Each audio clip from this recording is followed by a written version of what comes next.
Là, je suis ce soir dans ce rassemblement pour montrer mon soutien au peuple palestinien, pour montrer à Israël que ce qui se passe actuellement est intolérable et que nous ne l'acceptons pas, mais aussi pour montrer au gouvernement français qu'il a une responsabilité et qu'il doit agir. Il est membre du Conseil de sécurité de l'ONU, il a une place importante sur la scène internationale. Il devrait agir pour dire à Israël de cesser la répression, de cesser le bombardement sur Gaza notamment.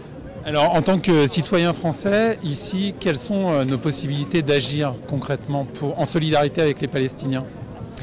Alors, il y a différentes possibilités d'agir, notamment dans l'association dans laquelle je suis, donc la FPS.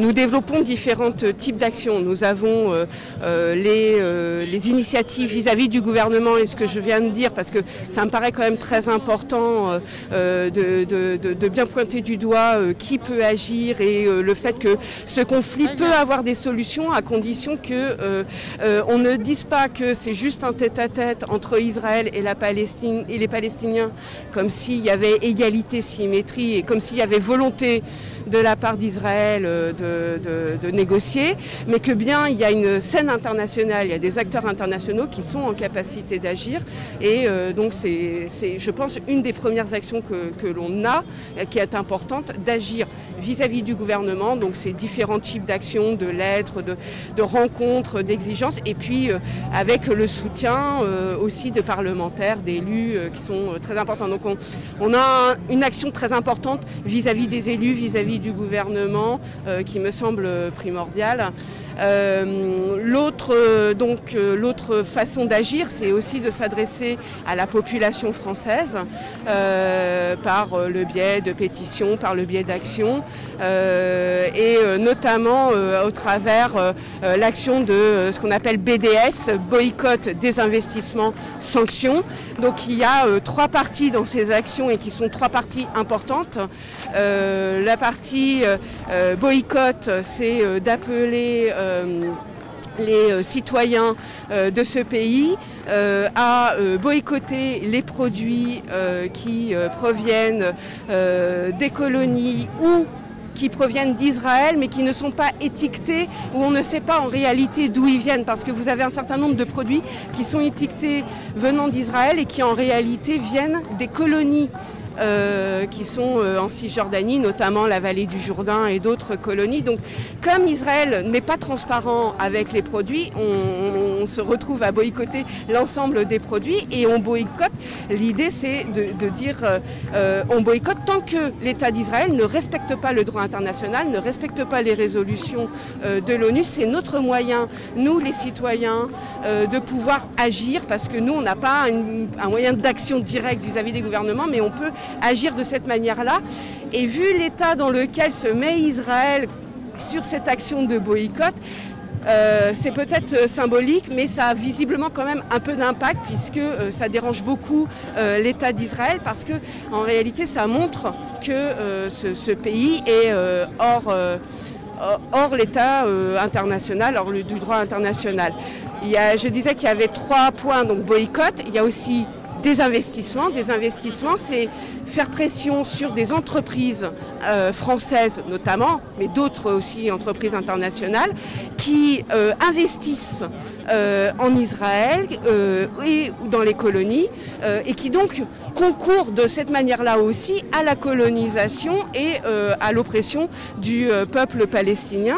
Donc c'est de désigner ces entreprises pour leur dire retirez-vous, arrêtez de concourir à des crimes, puisque il s'agit de crimes que la colonisation, etc.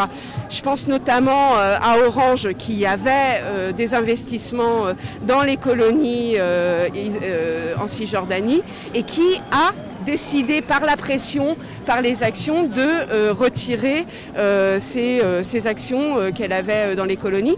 Nous avons aussi des actions vis-à-vis d'un certain nombre de banques qui financent, des banques françaises, qui financent comme ça la colonisation. Par exemple, aussi, vous avez des sociétés étrangères et notamment françaises qui participent par exemple à la construction du tramway à Jérusalem. Or ce tramway en fait sert à relier les colonies à Israël et donc traverse les colonies et facilite la colonisation. Donc là aussi on s'adresse aux entreprises pour leur dire arrêtez de participer à cette colonisation.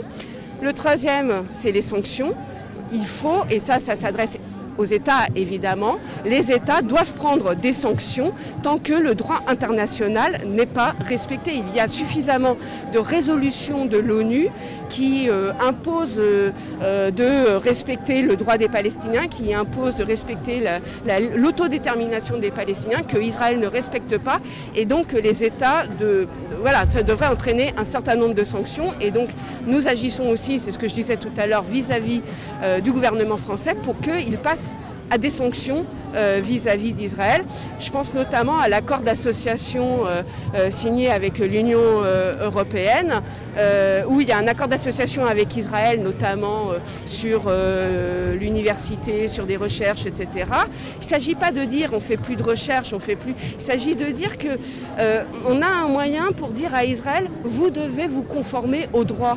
Voilà. Et donc on devrait, nos gouvernants devraient utiliser toutes ces actions. Voilà. Et le droit, il prône donc un règlement pacifique du conflit et deux États, un État israélien, un État palestinien. Aujourd'hui, l'État palestinien, il est grignoté, il existe de moins en moins, et c'est la répression qui s'abat sur les Palestiniens.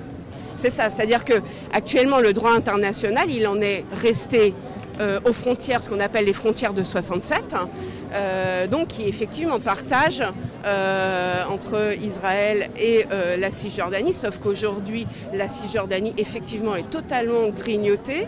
On est de plus en plus en fait comme des sortes de Bantoustans avec des villes palestiniennes, Ramallah, Hébron, Naplouse, qui sont un petit peu, c'est même pas épargné parce que l'armée israélienne rentre quand elle veut dans ces villes, mais qui sont des semblants de villes palestiniennes, et tout le reste est grignoté avec soit l'armée israélienne qui est présente, soit même des colonies, des implantations d'Israéliens qui viennent habiter en Cisjordanie, et donc ça c'est totalement intolérable.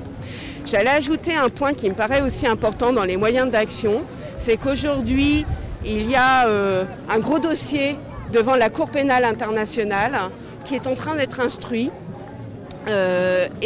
pour crimes de guerre, voire crimes contre l'humanité que Israël pourrait commettre, donc c'est à l'instruction, il n'y a pas encore de jugement, mais voilà, et que donc il y a ce point important, et ce qu'il faut savoir, c'est que pour la Cour pénale internationale, les États qui sont les créateurs de cette Cour pénale internationale, dont la France, peuvent participer à alimenter les dossiers pour que les dossiers soient jugés.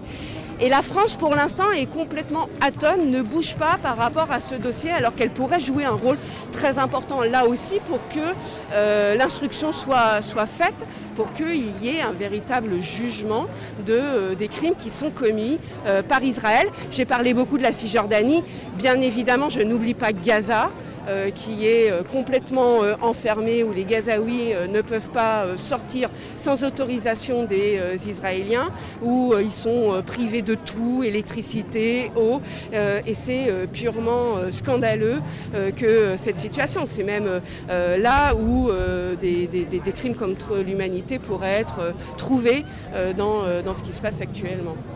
Merci beaucoup Nadège Magnon, et des actions vont continuer comme celle d'aujourd'hui, donc ce rassemblement Place de la République. Les citoyens qui veulent agir peuvent rejoindre les associations telles que la FPS, agir pour le boycott dans le cadre de la campagne BDS, et aussi intervenir auprès du gouvernement pour qu'il joue son rôle au niveau international pour faire respecter le droit international. Merci et Merci. on va filmer un petit peu ce rassemblement. Probablement un samedi, j'espère qu'on va pouvoir organiser une nouvelle manifestation samedi. Hein. Voilà, nouvel appel à manifester. Pour le moment, il n'y a pas encore l'autorisation officielle, Voilà, mais c'est en construction. D'accord, ben merci.